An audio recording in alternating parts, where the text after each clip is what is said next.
કે શું આ શક્તિ પ્રદર્શન છે? સુરતમાં ઉમિયા મંદિરમાં દર્શન બાદ પત્રકારોએ સવાલ પૂછતા રૂપાલા ભડક્યા. કહ્યું, કોના એજન્ડા લઈ અહીંયા આવ્યા છો? રાજકોટ લોકસભા બેઠકના ભાજપના ઉમેદવાર પુરુષોત્તમ રૂપાલા આજે સુરતના પ્રવાસે આવ્યા છે. સુરતમાં વસતા રાજકોટના પાટીદાર સહિત જુદા જુદા સમાજના આગેવાનો સાથે મીટિંગ કરી ભાજપને મત આપવા અપીલ કરવા આવ્યા છે.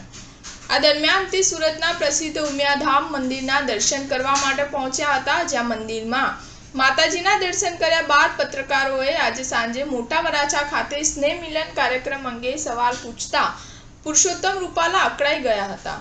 તેમને પૂછવામાં આવ્યું કે સુરતમાં પાટીદારોનું શક્તિ પ્રદર્શન છે એવું કહેતા જ રૂપાલા અકળાઈ ગયા અને કહ્યું, તમે કોના એજન્ડાથી અહીં આવ્યા છો? અને તેમના વિરુદ્ધમાં ચાલી રહેલા વિરોધ અંગે પૂછતા કહ્યું કે તમારી પાસે માહિતી હોય છે, તમે જ મને કહો.